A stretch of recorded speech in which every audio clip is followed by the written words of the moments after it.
Howdy there, my friends, and thanks again for joining us here on Expanded Perspectives. I'm Cam Hale. Joining me, of course, as always, the co-hostess with the momostis, es mi amigo, Mr. Filio Filson, sitting over there. Kyle, my brother, how are you doing today? I'm doing great, man. It's beautiful weather. We just got done with a Little League baseball game. We lost 8-7. It was a very close game, and you hate to lose those, but at least the boys were trying. The Bruds, they were doing good, man. Got some strikeouts, some tag-outs. Yeah. Jacob's pitching is really coming along. Makes me happy, you know. It's nice to be a proud father. You watch it, and you're like, Come on! You know, of course, there was one play that he could have had an easy out, but he tried to pick the ball up with the glove rather than his hand, so, you know. Yeah. But, no, everything's going good. I feel good. The weather is nice. I mean, we've dodged the storms again. And just rain. Just a lot of rain and wind, but we're getting lucky. Yeah, and we've had an interesting week. We were on Into the Fray this last week. That was pretty fun being on. It's always fun to be on other shows. It's going to air, I believe, this coming Thursday, folks. So if you're listening to this upcoming, you're going to notice earlier or later on in the week, I should say, that we'll be on there with Into the Fray with Sam and Shannon. We had a great time. It was a lot of fun. Yeah, if you're not familiar with that show, you should definitely go over there and check it out. They do similar subjects as we cover, and it's a lot of fun. It's good friends. Yeah, the weather's getting great down here. Hope it's getting great for everybody else. Hope everybody's had a wonderful weekend. We're going to get back to the grind, get back to the groove. We're going to cover some interesting topics and hopefully make y'all's week pass pretty good. Kyle was telling me about, look, when he first brought it up, I kind of started laughing because I thought of that clip, with the Big Lebowski. Remember when he's in the tub and he's like, nice marmot whenever they come in there? Yeah. That's what I thought of. Lay it on the folks of what's gone down. Yeah, I love these stories where animals intervene in science and stuff.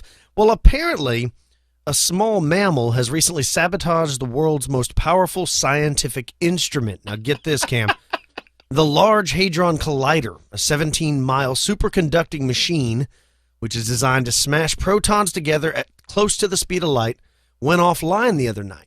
And engineers, wondering what the heck it was, started investigating to see what could be cause of this, and they found the remains of a furry creature near a gnawed-through power cable.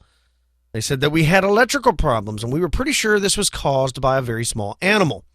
And this, is a $7 billion particle collider in Switzerland, and all it takes is one little weasel to gnaw through some wires, and it knocked the whole thing offline. Now, they don't know it was a weasel because they said the remains they found were kind of charred, kind of cooked. Yeah. But they think it was a weasel. And they said that this kind of thing happens from time to time because where it's at, just outside of Geneva, Switzerland, is in the country, kind of. So they say that this isn't the first time. They said a couple years ago, a bird actually flew over and dropped a baguette, and it landed on some electrical equipment and knocked the thing offline. They also said that in 2006, a group of raccoons conducted a coordinated attack on a particle accelerator in Illinois. So from time to time... Mother Nature not wanting us to do this, man. Well, that's what they're talking about. They're joking and saying it's unclear whether or not these animals are actually trying to stop humanity from unlocking the secrets of the universe. Because, at this collider, that's what they're trying to detect, right? This Higgs boson particle. Yeah.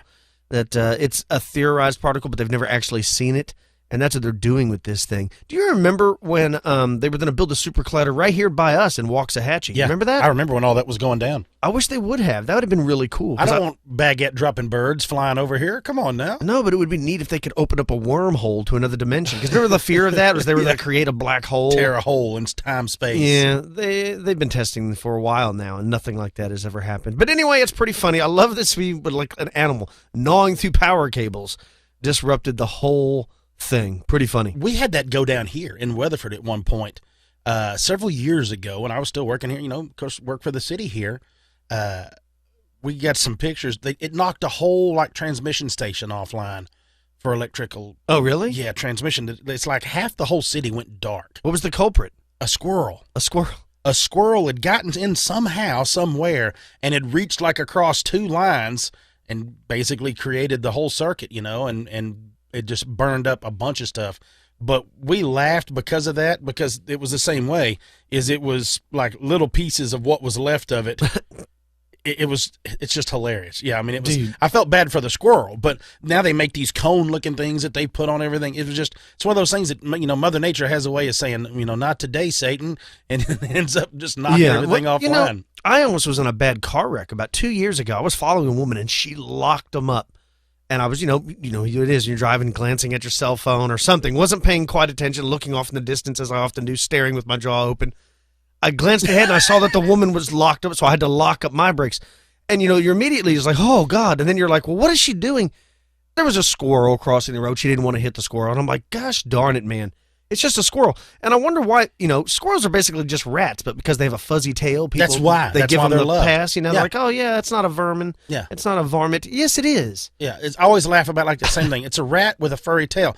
If a possum had a fuzzy tail, would you call it a raccoon? Everybody's like, a raccoon's cute, but a possum's ugly. You're like, no, not so much. Yeah. Of course, I've seen, possums are nasty. But I'll tell you something that we could probably use, Kyle. Okay. To pick up the remains of that squirrel from that Hadron Collider. This comes from newscientist.com.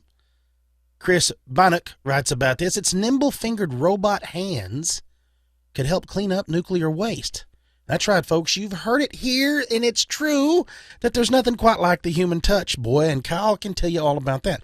But anyhow, that's why he goes to the massage parlors. But anyway, nimble-fingered robots that exactly mimic the movements of a hand, a human hand, could soon be used to help decommission nuclear power stations. You hear that, Kyle? No more going down here to these shady rub and tug parlors. You can get you a robot hand. Oh, yeah? Remote-controlled robots with hand-like manipulators are used in many situations, they say, that are difficult or dangerous for humans, like bomb disposal and such. We've talked about all that. But it says that their movements are typically controlled by human operators through, of course, anything else, joysticks. You've all seen it looks like a remote control car and they're trying to drive the bomb disposal thing and all that. Yeah, I've seen that. Well, it doesn't work because you don't have the same feeling. And you got to imagine like if you could wear a glove. Well, that's what they're doing with. Mika Pereira and Hamad Zahira at the London firm Cambrian Intelligence have built a system that lets robotic arms and hands emulate the hand movement exact. It says, now to guide the robot, a human carries out the desired actions either in front of a video camera or while wearing a glove that captures movement. Now the system says, which works with a range of existing robotic hands, mimics the movements as the human makes them. And they've actually got some video of this, folks. You can go check it out. But it says the robot's movements, of course, are often more, are as they say, even more fluid than a human's, since the software smooths out any sudden or jerky actions made by the human. So you got to imagine it would be laggy, and tink, tink, tink. But now they've got a software designed where it's not, to where it flows. Now, Pereira actually says this. He says robotic hands with human-like dexterity are needed in environments where it's difficult or impossible for humans to work. Now, where he starts talking about is places like oil and gas industry there in the North Sea. He said nimble fingers could also be useful in the textile industry, where making delicate clothes is still too difficult for robots. But they say that the first may be to benefit is the nuclear industry. Now, they hope to develop a system for use with the Sellafield, a British company that decommissions nuclear power stations. Now, Tom Robinson, he works for Sellafield. He's a researcher there, and he says, we just can't handle certain facilities and materials with human beings. The radiation levels are too high. Well, Pereira says that the idea would be to send in a robot while a human operator wearing a virtual reality headset moved the robot arms as if they were his own. So you and I have talked about these headsets before and where they're going to go. Well, look at where it's going. Yeah. Now, Cambrian Intelligence, they say they're working on a system that goes beyond merely mimicking a human to using its dexterity in novel situations. And Pereira says this, you can just show the robot how to unscrew something, and after the robot has learned the action, it can do that action again on its own. So it's AI. So instantly, when I read all this, the first thing I thought of was what? Robotic warriors. Now you're going to teach a whole group of robots hand-to-hand combat. They get it the first time. You get Marcelo Garcia to go in there and start teaching them how to roll. Exactly. John Jones throwing head kicks at people. So then you're going to start taking stuff along those lines, and then you're going to put one of the generals is going to be one of the main leaders in a robotic VR suit. So he's leading them where he wants them to go, and then he's just pointing it out, and they're all the way across wherever they are, and now they're marching across the countryside, just destroying things. At least that's in my crazy Terminator music mind. But it is pretty neat that they could use them to go in there and not only, just decommission and take down all the stuff in a nuclear plant, but I instantly thought of search and rescue. Imagine, like we talked about, having robots. Well, now you got robots that you can actually feel exactly what they feel, except you have the strength of hydraulics and robots. So you're moving rubble and getting it there to where you can feel people and all that. So, I mean, folks, prepare yourself. Buckle up. Get your EMPs ready. It's coming. I want to be able to drive a big robot. Like, what was that ridiculous movie from a couple years ago? I remember watching Pacific Rim. Yeah, I think that was it. It was on cable one night. This was years ago.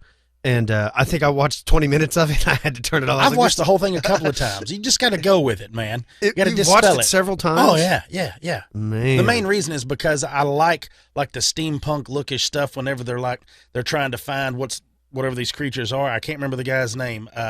He played Hellboy. I just went totally blank on the guy's name.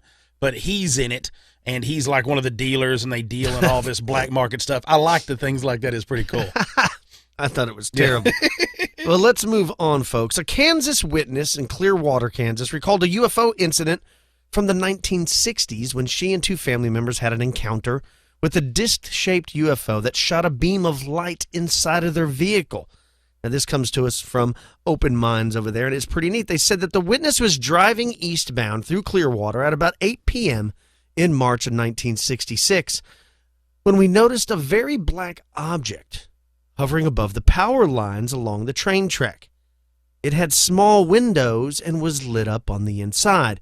Now, all three family members reacted about the same time, asking, "What is that?" The object then started to travel in the direction of their car. It flew over their car, hovered in front of the car on the closest to the passenger side, and they said that my brother had either stopped the car or they stopped the car, I don't know. And there was a very bright yellow beam of light that was directed at the car and lit up the entire inside. We all sat very still and didn't move until I looked at my brother and said, "Don't stare, just go." Now, about that time, a yellow beam of light went out and a door in the bottom of the object closed. Then the object took off at a 45-degree angle and dissipated into the air in about 3 seconds. The car started, and we started traveling east on a rural road. We were all silent, and I remember feeling angry, nauseated, and upset at the incident. I didn't even want to think about it because it was so unpleasant. Now, another family member attempted to find out what happened, and they said when we got home, my mother called the Air Force base close to our home, and they denied having any knowledge of anything. I'm an elderly woman who has always wanted an explanation as to what this was, but I doubt I ever will really know. There were no cell phones in those days to take pictures. So that's pretty creepy, right? That's pretty wild, yeah. It sounds like the typical case. How many times do people spot these UFOs hovering over power lines or a power plant? We've even talked about that people have saw where it looked like the actual UFO was somehow recharging its batteries or drawing power or energy from the power plant. It's what makes, I don't know, man. I just have this, some kind of, like I said, gut feeling that it's something that's from this, like, that we've made. Maybe I know what you're saying. Me future too. Traveler, that it's not something extraterrestrial, that it's something maybe interdimensional, but not from deep, deep space. Because I keep thinking about when they do see those things and I'm like, why would they be doing it? You know, well, maybe it's because that's kind of how we designed it before they started going back in the history, you know, coming from the future. Yeah. I don't know, but it is fascinating because there are numerous ones that are like that. Philly, you and I have covered this in the past, and I know all the listeners are probably up to snuff on this whole thing as we've talked about Kennewick Man. We've discussed it numerous times where they thought they had found. Well, apparently now they have done it. They've dropped the hammer. That's it. Now, before you start, I want to just make sure that I have the story. Isn't the Kennewick Man where two guys were going to watch like a powerboat racing and they were drinking a little bit of beer and they saw a skull in like the water? Is that the story? And they found the remains and all that, and then they were saying that it's about 8,000 or 8,500 years old and all this stuff. It was discovered along the Columbia River. Yeah, that's it. Right, yeah. In Washington, there in Kennewick, Washington. Okay, this is what happens. The U.S. Army Corps of Engineers actually took control of it, okay? Okay. And because the Native Americans were like, that's ours, we got to put it back in there. And they were like, people were arguing. Remember them? Even the colleges was like, we got to test it because it may be an earlier visitor to this country. Well, the Army Corps of Engineers said this past Wednesday, they opened to the process for returning to the tribe for burial, the oldest and they say most complete set of bones ever found in North America. So it was returned to the Native Americans. The Northwestern Division, U.S. Army Corps of Engineers, said its decision was based on a review of new information, particularly recently published DNA and skeletal analysis, and that they're going to go along with the Native American Graves Protection and Repatriation Act. Now, like we talked about, the bones will remain in the Burke Museum there in Seattle until the Corps determines which tribe will receive them. Okay? Mm-hmm. Now, Michelle Coffey's a spokeswoman for the Corps there in Portland, Oregon. She says that the next step is for interested tribes to submit a claim to acquire the skeleton for burial. But determining which tribe receives the bones is likely to be a lengthy process. Now, of course, in the past, the Colville, the Yakama, the Uttamatilla, Nez Perce, or Nez Perce, and the Wanapu Indians have all laid claim to a connection to them. All right. But Coffey says that we still have a lot of work to do. Joe D. Gowdy, which I believe we've spoken about that person before, as the Yakama Nation, the chairman for them, says obviously that we are hearing an acknowledgement from the Corps of what we have been saying for 20 years. Now we want to collectively do what is right and bring our relative back for reburial. Now, here's a neat thing here. It says that new genetic evidence determined the remains were closer to modern. And this is going to make, there's going to be a thing here that I want you to listen to this. Determined that it was closer to modern Native Americans than any other population in the world. Following that, the Corps began to re-examine Kennewick Man status, it says.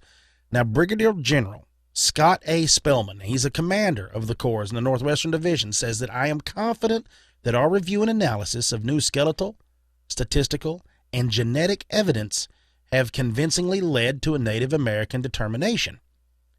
Now, of course, it says most scientists trace the modern native groups to Siberian ancestors that arrived. Of course, talk about the land bridge. We've discussed that. It says, but there are some features of Kennewick Man's skull that led some scientists to suggest the man's ancestors came from elsewhere. So that's when they went to doing the DNA, and that they recovered DNA from a fragment of a hand bone. And they've done all this, and they pretty much compared it to the modern DNA, like I said, of the native peoples here in Americas. The results, and this is what they claim at the very end of this article from phys.org, that the results showed a greater similarity to DNA from the Americas than from anywhere else, with a close relationship to at least one Native American population, the Colvilles there in Washington State. There's something about that last part that I'm going to think out loud with all you guys, and I want to talk to you about it too, Kyle. It says it showed a greater similarity. It didn't say that's what it is. It says a greater similarity, okay? Right. Didn't say that this is exactly what it is, but that it shows a close relationship. Well, let me ask you this. If there was an earlier group of people here and they interbred with the existing natives, wouldn't they already then have a more, greater similarity in DNA to that? It doesn't necessarily mean that that's their tribe. It just means that maybe that those people came from the same group as they were bred, correct? Right, the stock. So, exactly. So what I'm saying is, I don't think it's quite as clear and cut and defined as what they make it out to be. But also, I'm also not saying that they're not right. Part of me, and I'm not going to lie, really wanted this to be from some completely place else, to be a thing out of time, for it not to fit. Kennewick Man's remains to come from some other country, and they'd just be like, we don't know how it got here. We can't believe it's 8,500 years old. But I can't continue to, to it doesn't look like that's what happened. It doesn't look right? like that's what happened. No. What it looks like is it was an earlier version of these tribes. Still doesn't mean that that's not where they came from, that they didn't come from someplace else. But, it kind of squashed my hopes and dreams. But you know what? My hat's off to you. The people did a great job scientifically proving that, he is part of this group of people, and more than likely that they're going to gather him back up, and he needs to be reburied, repatriated with his peoples. So, good job. It just, it's one of those things you're like, oh, so close, man, but maybe we can find another one anyway. We'll keep going. Yeah, and I think it'll always remain a mystery. And speaking of mysteries, on today's show, we're going to be exploring one of my favorite missing person cases, the case of D.B. Cooper. Let's take a break, and when we get back from the break, we're going to be discussing that. You're listening to Expanded Perspectives.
On the afternoon of November 24th, 1971, a man identifying himself as Dan Cooper purchased a one-way ticket from Portland, Oregon to Seattle, Washington. He boarded Northwest Airlines Flight 305, a Boeing 727, carrying only a briefcase and wearing a suit with a black overcoat.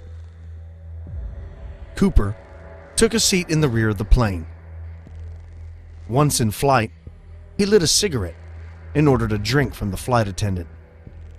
After receiving and paying for his drink, Cooper passed a note to the flight attendant, which stated that he had a bomb. The note went on to say that he wanted $200,000 in $20 bills, 2 parachutes, upon landing in Seattle. Wearing sunglasses, the mystery man remained calm and cordial to all the flight attendants.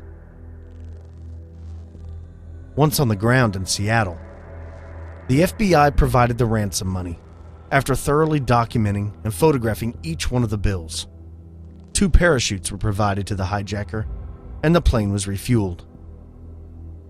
Upon receiving all of his ransom demands, Cooper released all of the passengers and flight attendants. All who remained on the plane were the pilot, co-pilot, the flight engineer, and 1 flight attendant. He then instructed the pilots to fly towards Mexico City at 200 miles per hour and at an altitude of 10,000 feet. The hijacked airliner took off from Seattle at 7:40 p.m., with the flight crew under instructions to stay in the cockpit. Shortly after takeoff, Flight Attendant Mucklow observed the hijacker tying something to his body. At 8 p.m., the rear staircase indicator light came on in the cockpit as the rear staircase of the craft was being lowered manually from inside the aircraft. At 8:13 p.m., with 2 parachutes and 21 pounds of ransom money in hand, Dan Cooper jumped into history. In the days following the hijacking, the FBI began to investigate the crime. A search of the plane yielded very few clues, but it was discovered that before jumping from the aircraft, Cooper had removed his tie.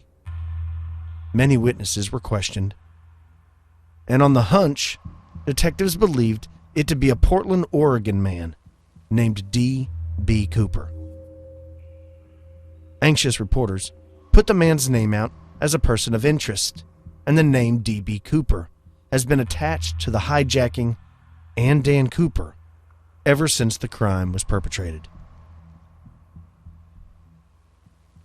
With help from the U.S. Air Force, the FBI recreated the jump conditions of the jump and placed his landing in an area around Lake Merwin near Ariel, Washington.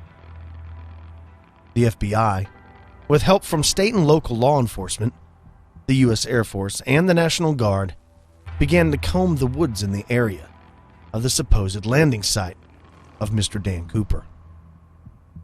The searches, eyewitness questioning, suspect lists, and a trace of the numbered bills used to pay the ransom failed to yield any leads at all. And to this day, the hijacking of Flight 305 by Dan Cooper remains an open case. Sometime later, in 1978, deer hunters near Castle Rock, Washington, discovered the information placard from the rear staircase of Flight 305. Castle Rock is located just north of Lake Merwin. Then again in 1980, $5,800 of the ransom money, exactly 290 bills, were found buried on a sandy shore of the Columbia River near Vancouver, Washington, over 20 miles from Lake Merwin. The money was deteriorated and waterlogged, but was still bundled in the original packing. Over 194,000, or 9,700 bills from the ransom have never been discovered. In 2008, a piece of parachute found near Amboy, Washington, 6 miles from Lake Merwin, is believed to be one of the 2 parachutes that Dan Cooper used in his escape from the hijacked airplane. These items, the money, the placard, and the parachute, are the only evidence that has ever been located in connection with the crime. Then, in 2011, an Oklahoma City woman, Marla Cooper, came forward to claim that her uncle, Lynn Doyle Cooper, generally known as LD, was in fact D.B. Cooper of the 1971 hijacking. Lynn Doyle Cooper was known to be a huge fan of the French comic book character Dan Cooper, who was a skydiving hero. LD was an avid outdoorsman and a logger who was raised in the small town of Sisters, Oregon. He was very familiar with the Northwest woods and possessed the survival skills that would be needed to get out of the area following a parachute landing. Marla Cooper believes that he lost control of the money after jumping from Flight 305, explaining why the money has never made it back into any circulation. Marla states that LD and another one of her uncles left her grandmother's house on the morning of November 24th, 1971, to go on a turkey hunting trip, and then later returned on the 25th, bruised and bloody, claiming that they had both been in a car crash. Shortly after that, LD Cooper disappeared and was never seen by the family again. I'm certain he was my uncle. This is not an alias? No. You believe that your uncle was D.B. Cooper? Yes, I do. Marla Cooper says she now remembers a conversation with her father before he died in 1995 that she didn't fully understand at the time. My father made a comment about his long-lost brother, my uncle LD, and said that he thought he was still alive but hiding from the FBI. And I questioned why he would be hiding. He said, "Don't you remember he hijacked that airplane?" A couple of years ago, my mother made another comment, a similar comment. Why have you decided to come forward? Actually, I contacted the FBI as soon as I was sure that what I was remembering were real memories. There's a crime that's taken place that hasn't been solved, and I'm the only person, as far as I know, who knows what happened. Marla was 8 at the time of the hijacking. My two uncles, who I only saw at holiday time, were planning something very mischievous. They left to supposedly go turkey hunting, and Thanksgiving morning I was waiting for them to return. My uncle LD was wearing a white t-shirt, and he was bloody and bruised and a mess, and I was horrified. I began to cry, and my other uncle, who was with LD, said, "Marla, just shut up and go get your dad." There were some clues, however. Cooper left his tie draped over the plane seat and a few cigarette butts left in the ashtray. But it was still several years before technology was advanced enough to extract DNA from both of these. The FBI also found fingerprints, a strand of hair. But again, until forensic technology caught up, the strand of hair was useless. FBI agents who have worked on the Cooper case over the years differ in their opinions as to what happened to him. Special Agent Larry Carr, who spent several years running the Cooper investigation, thought he must have died when he jumped, as he was wearing just a suit, which would have afforded him little protection against the natural elements. We originally thought Cooper was an experienced jumper, perhaps even a paratrooper. We concluded, after a few years, that this simply was not true. No experienced parachutist would have jumped in the pitch-black night, in the rain, with a 200-mile-an-hour wind in his face, wearing only loafers and a trench coat. It was simply too risky. He also missed that his reserve chute was only for training and had been sewn shut. This is something that a skilled skydiver would have checked. And even if he did make it to the ground alive, it was winter. He was dressed for air travel, not forced survival. It's almost certain he had no accomplices waiting to meet him. For one thing, there would have been no way for anyone to track his location. His instructions to the pilot were, "Fly to Mexico." And he jumped at a random location with zero ground visibility. diving into the wilderness without a plan, without the right equipment, in such terrible conditions, he probably never even got his chute open. Not all FBI agents are convinced that he died, though, or agree with Special Agent Carr. As for suspects, there have been more than 1,000 over the past 4 decades. One of those was military veteran William Gossett. He had parachute training and was widely known to be obsessed with the Cooper hijacking. Towards the end of his life, he reportedly told his sons and a retired judge that he was in fact the hijacker. According to the attorney and Cooper sleuth Galen Cook, Gossett also owned a safety deposit box which contained $200,000, and that he ended his days on the run in Utah. The FBI, however, says there is no firm evidence implicating Gossett at all. Another suspect is Kenny Christensen, a former paratrooper who died in 1994.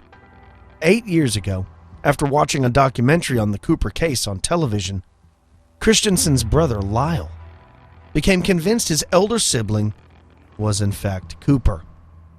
His efforts to persuade the FBI, however, proved futile, so he contacted a private investigator called Skip Porteous, who ended up publishing a book on the theory called Into the Blast. Now, after the Second World War, Christensen had joined Northwest Orient, first as a mechanic and then as a flight attendant and purser. Christensen reportedly bought a house with cash a few months after hijacking.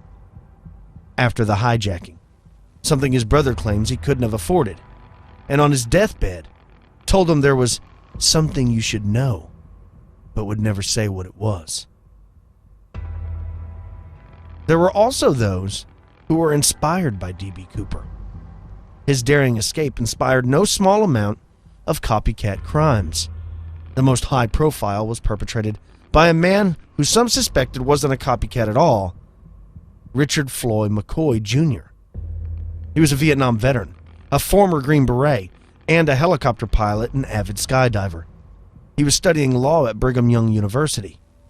McCoy hijacked an airplane in 1972 and parachuted to freedom with $500,000, but was captured days later, having left behind way more evidence than whoever committed the 1971 heist. Convicted of the 1972 crime, he busted out of jail in August of 1974 and was killed in 3 months by an FBI shootout. Though his age, 29 at the time of the Cooper hijack, and the fact that he had an alibi cast some serious doubts, a 1991 book about his exploits raised his rankings on the Who Was D.B. Cooper. Now, a book named D.B. Cooper, The Real McCoy, co-authored by an ex-FBI agent named Russell Calamay, was published in 1991. The book made the case that Cooper and McCoy were really one and the same person, citing similar methods of hijacking and a tie left by Cooper, similar to those worn by Brigham Young students. The author also said that McCoy never admitted nor denied he was Cooper, and when McCoy was directly asked whether he was Cooper, he replied, "I don't want to talk to you about it."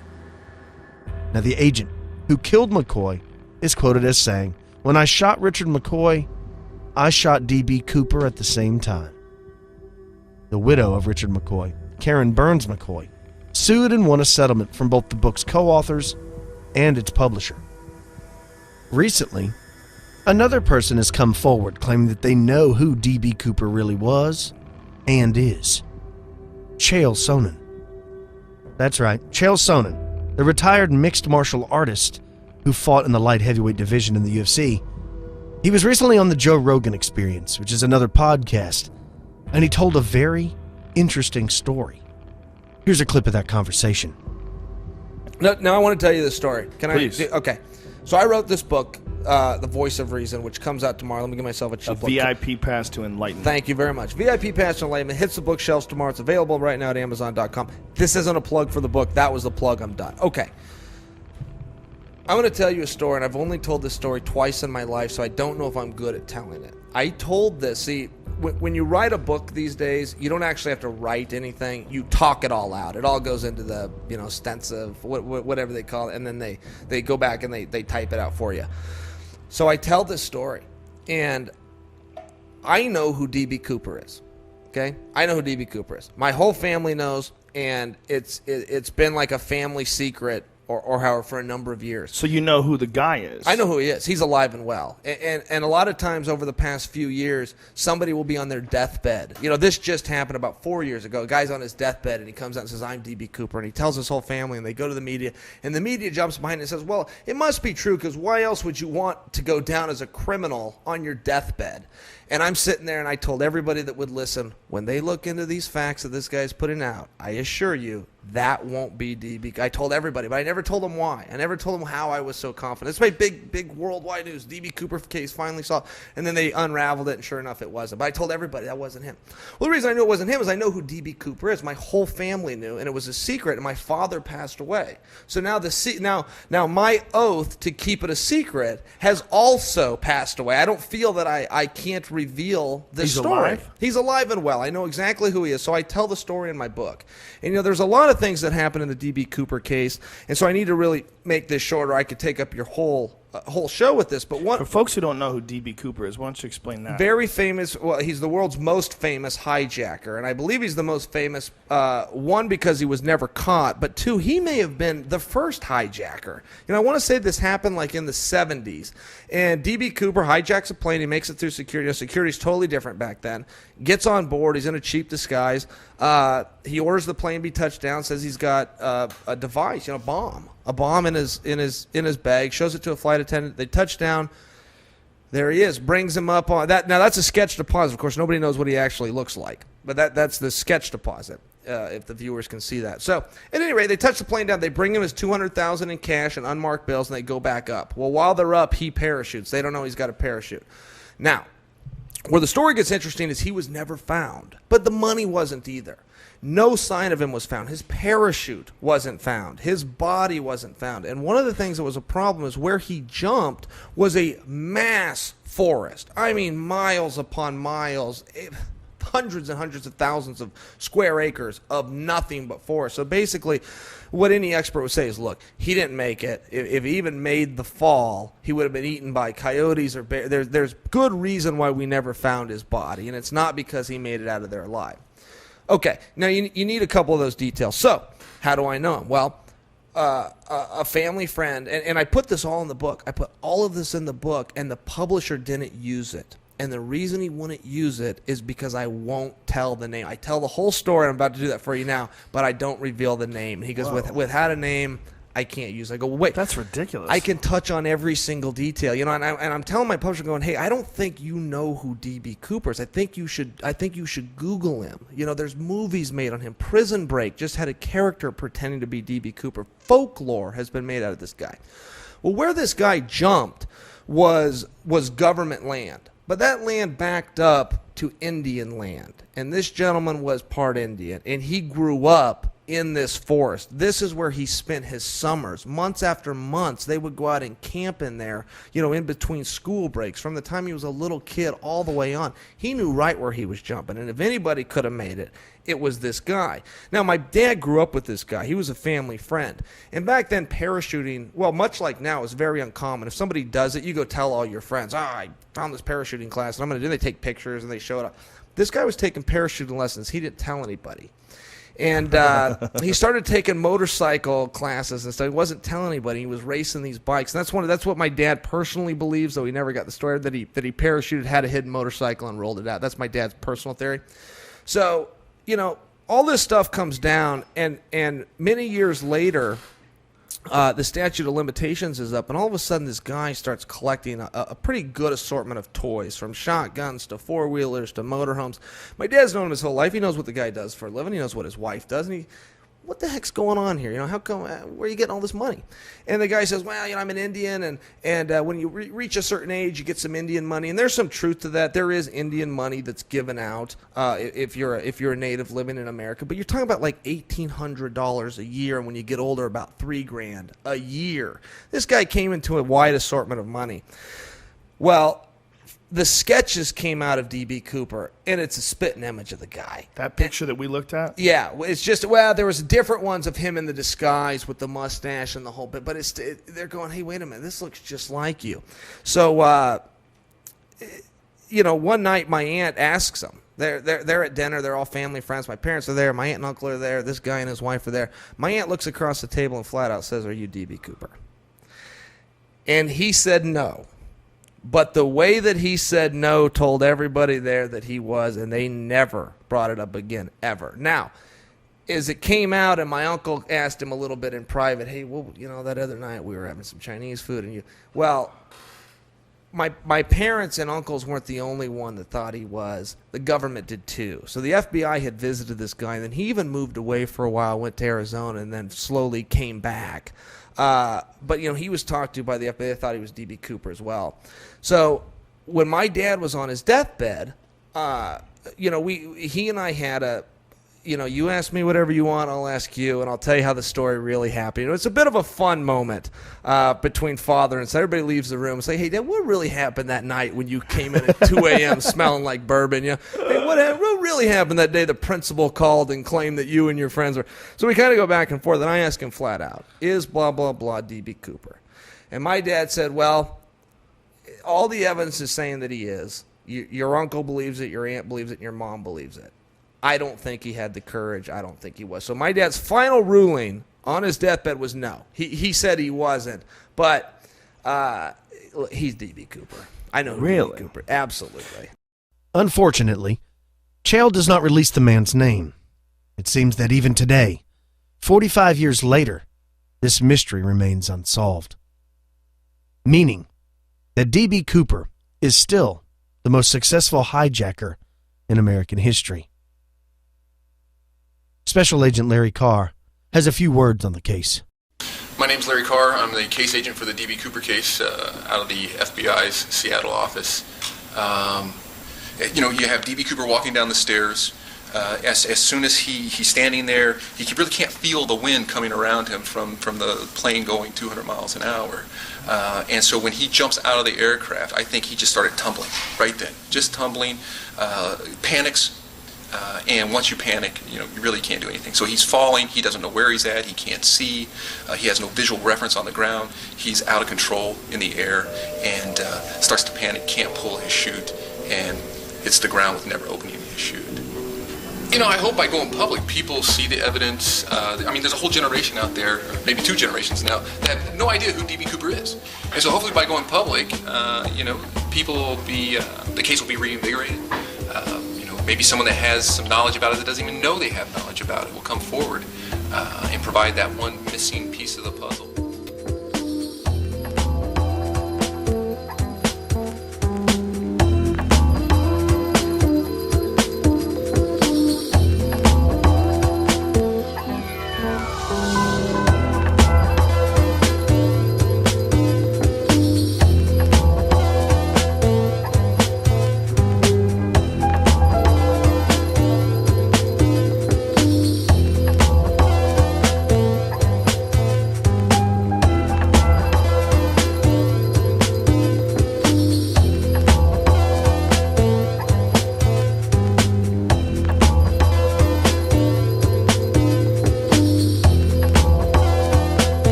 And we're back with expanded perspectives.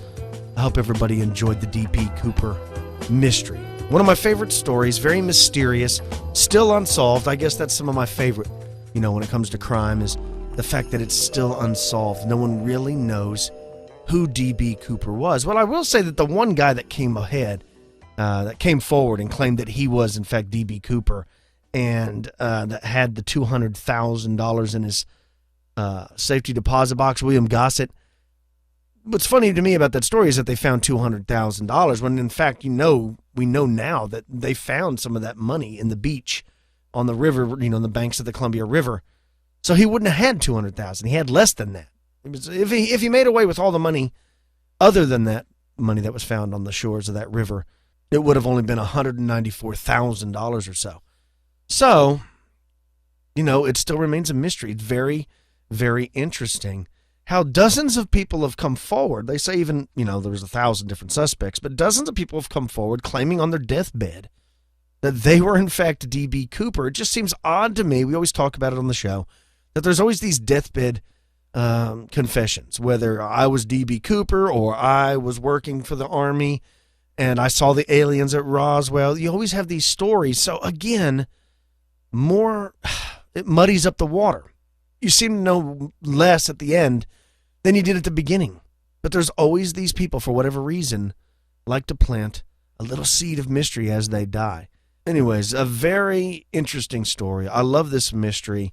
I remember seeing it for the first time on Unsolved Mysteries when I was a kid, and I still find the story captivating today. Well, Philly, I got something else I want to share with you, man. Yeah. Okay. You go into the grocery store, and we're all guilty of this. Everybody goes to the grocery store. The first thing that you always notice about the fruit, any fruits and vegetables there, are that they're basically blemish-free. They're beautiful, right? Right, yeah. I mean, they look like each one's been handcrafted. Where if any of you know that you've got your own garden and fruit trees, they don't really look like that. Okay? That they're not always perfectly the same shape, or they don't always form exactly perfect. You could row up bell peppers in the grocery store and you wouldn't, they all look identical, like you just cloned a bell pepper.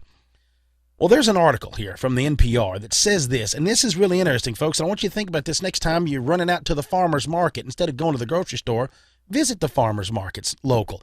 Beneath an ugly outside, it says marred fruit may pack more nutrition. Now, there's an orchardist named Eliza Greenman. Now, she'd walk through the field talking about all this stuff, and this is one of her quotes. It says, "I'm absolutely infatuated with the idea of stress in an orchard." Now, she actually grows and does custom grafts and pesticide-free hard cider apples. Now, it's an unofficial experiment, they say, but she basically tested scabbed and unscabbed Parma apples, a high-sugar variety native to southwestern Virginia, and found that scarred apples have a 2 to 5% higher sugar content than unharmed apples from the same tree.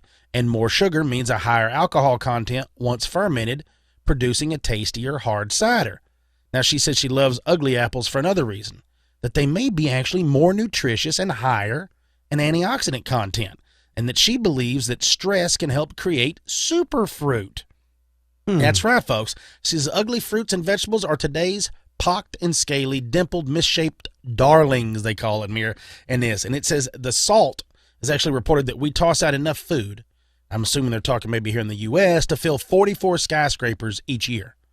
Wow. This is why waste perfectly good food. And in April, a handful of Whole Food store in California said they will sell cosmetically marred but nutritious produce for the first time. So finally, people have realized, look, it's not about physical appearance. What do we teach our kids? Don't judge a book by its cover. You never get to know somebody just by looking at them and all that. Well, we can't treat our food the same way. Turns out this. In a 2014 review of 343 studies, it found that organic produce had lower pesticide residual and a 20 to 40% higher antioxidant content than conventional produce. That's crazy. Right? I mean, I know that, my Caleb, yes, my 8-year-old, he, if he sees a banana with blemishes like that or a bruised brown spots, he's always like, you want to eat this part, Dad? I'm always like, sure, it doesn't matter to me. But it's funny that those actual imperfections and bruised areas actually hold more nutrients. Yes. That's incredible. They've been studying the apple, like the peels from apples, where they were showing where they were kind of beat up and all stuff, and it actually showed. I guess what it is they send more stuff that way to fight whatever they're trying to, much like the human body. Yeah, whatever's trying sense. to do, and it just kind of builds it up. Now, Brian Ward is at the Clemson University. He's an environmental biologist. He says that there are so many factors contributing to antioxidant content. So what he says is this doesn't mean that we should turn away from conventional agriculture or that make hard and fast assumptions about crops because of that reason right there. But they have done some research in conventional and organic. He says the most important factor is the plant itself and the variety. That's genetic. Then there are soil, mineral content, conventional organic fertilizer, so on and so on. Said that there is some interesting data that when plants are stressed by insects or disease, they produce metabolites that are good for us.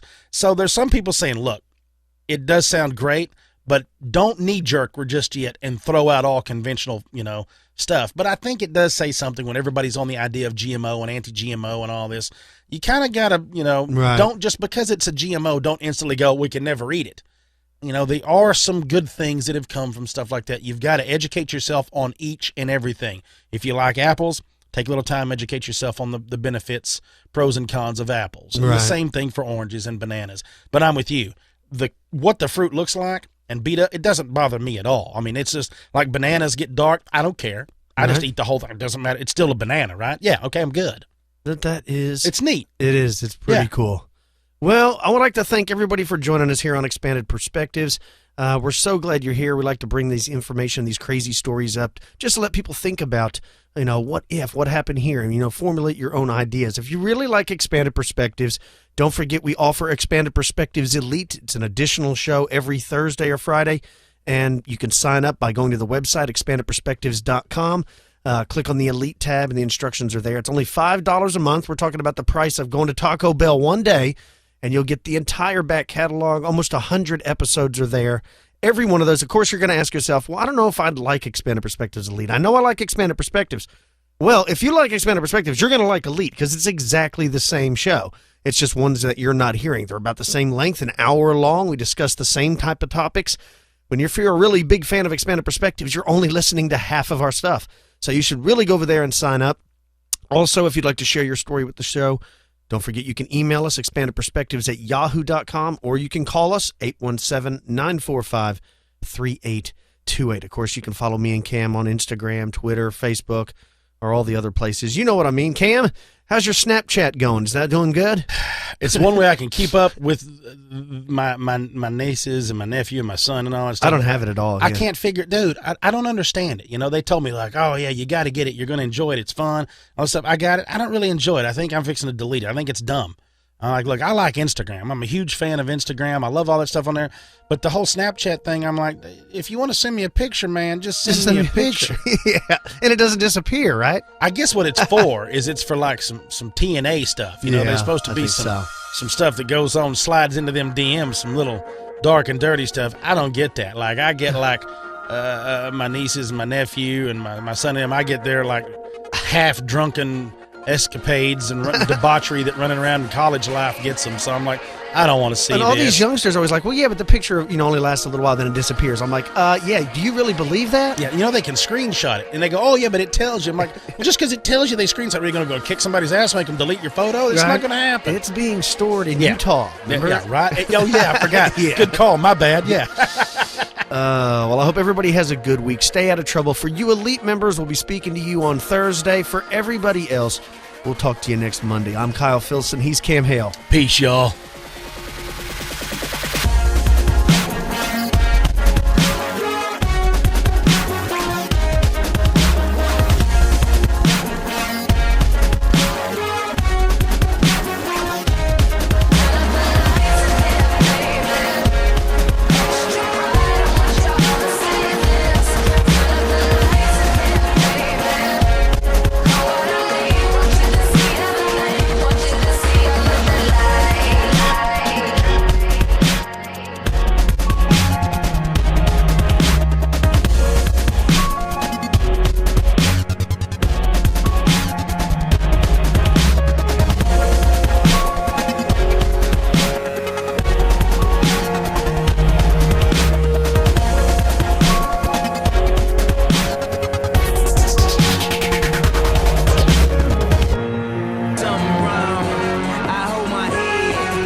Wow.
spoken, joking,